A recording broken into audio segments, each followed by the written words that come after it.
Hello students, welcome back to all SST classes of RDS Group of School. This video is for class 8 and today I will continue the third chapter ruling the countryside in history.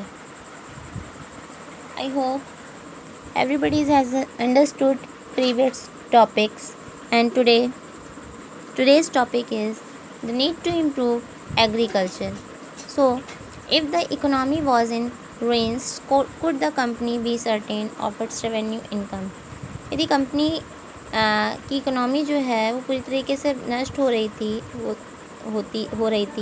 Then could the company be certain to its revenue income. इस तरीके से company की जो income थी यानी कि revenue income वो भी क्या हो सकती थी, वो भी इकोनॉमी बेस पर ख़त्म होती जा रही थी।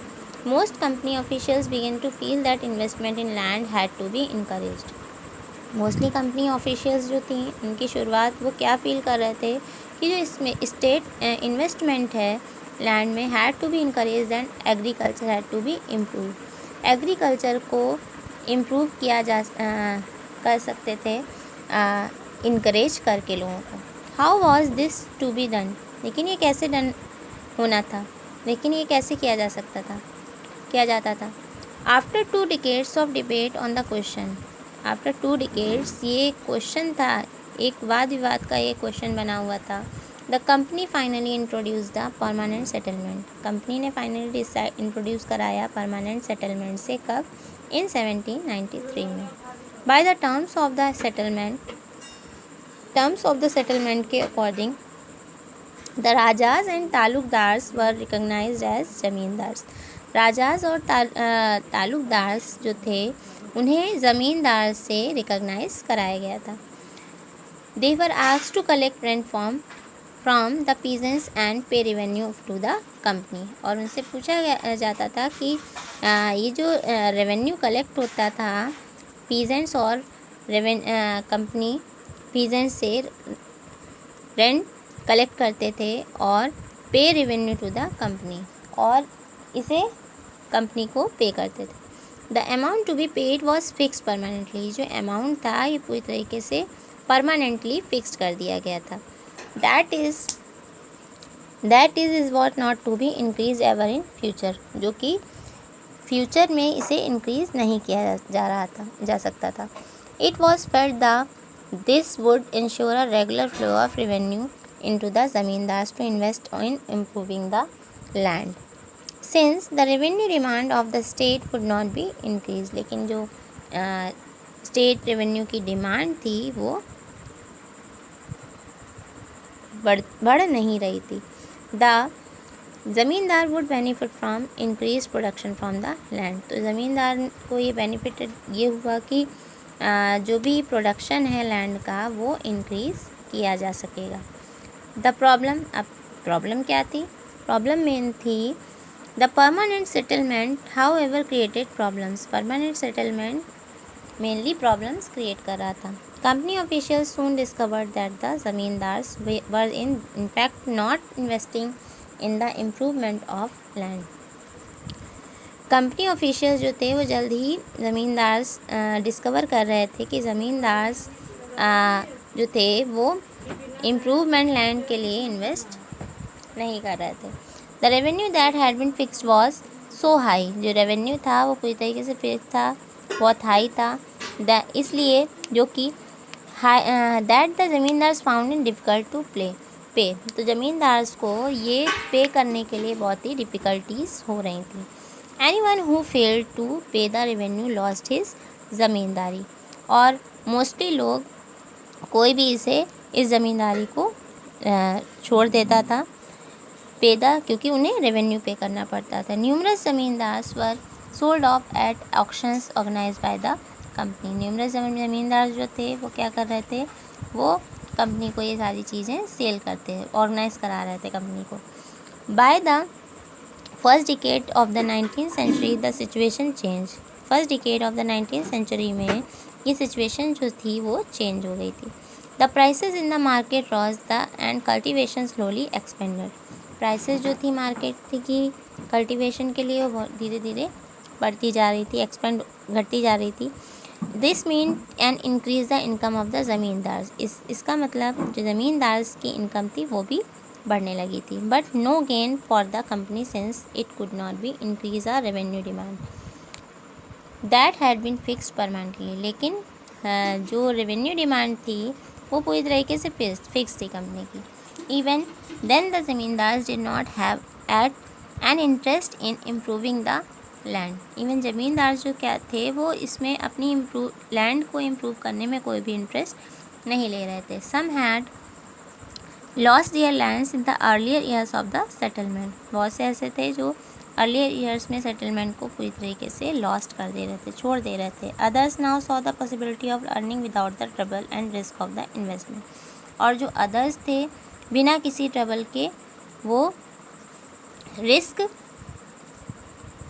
ले रहे थे। As long as the zamindar could give out the land to tenants and get rent, तो जो ज़मींदार थे वो tenants is a person who occupies land और property rented from a landlord and get rent, they were not interested in improving the land, तो ये rent पर देने के लिए रेडी थे बट उस लैंड को इम्प्रूव करने में कोई भी इंटरेस्ट नहीं ले रहे थे।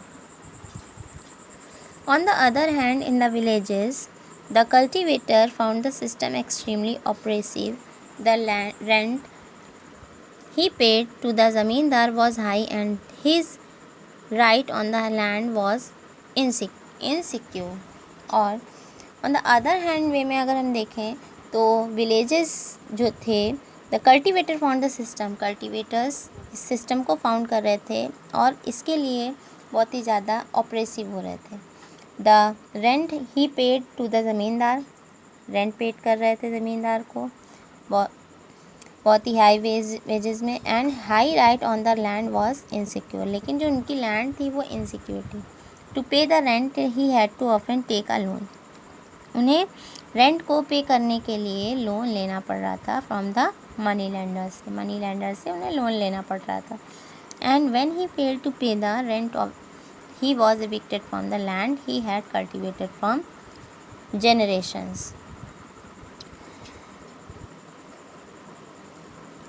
Next one is a new system is devised, एक new system devise किया गया। By the early 19th century, many of the company officials were convinced that the system of revenue had to be changed again. Early 19th century में mostly जो companies officials थी वो convince कर रही थी इस सिस्टम को लाने के लिए जिसमें कि रेवेन्यू जो था रेवेन्यू को चेंज किया जा सके दोबारा से। How could revenues be fixed, कि कोई भी रेवेन्यू कैसे फिक्स हो सकता था permanently at the time when the company needed more money, वो भी तब जब कंपनी को बहुत ही ज़्यादा पैसों की ज़रूरत थी। To meet its expenses of the administration and trade in the north western provinces of the Bengal presidency, most of the area is now in Uttar Pradesh, an Englishman called Holt Mackenzie devised the new system. तो north western provinces के according Bengal में presidency जो थी वो Englishman की थी जिसे हम हॉल्ट मैकेंजी कहते हैं। उन्होंने एक न्यू सिस्टम डिवाइज किया था, केम इनटू इफेक्ट, और ये 1822 में इफेक्ट में आया। He felt that the village was an important social institution, उन्होंने फील किया कि जो विलेज है विलेज में सोशल इंस्टीट्यूशन का होना बहुत important in north Indian society and needed to be preserved, और इसे प्रिजर्व करना भी बहुत ज़रूरी है। अंडर हिज डायरेक्शंस, उनके डायरेक्शंस के according collectors went from village to village, जो कलेक्टर्स थे वो विलेज टू विलेज गए। इंस्पेक्टिंग द लैंड, उन्होंने लैंड को इंस्पेक्ट किया यानी इसको सर्वे किया। एंड मेजरिंग द फील्ड्स को मेजरिंग की उन्होंने। And recording the customs and rights of the different groups, और जितने भी कस्टम्स थे और राइट्स थे डिफरेंट ग्रुप से उन्होंने उसे रिकॉर्ड किया। The estimated revenue of each plot, और एक एस्टिमेट बनाया हर एक प्लॉट का जिसमें कि वो रेवेन्यूज़ दिए जाते थे। The and within a village was added up to the calculate the revenue, और इसे कैलकुलेट किया गया। The revenue that each village had to pay, इस तरीके से जिसमें कि जो विलेज थे वो उसे पे करते थे।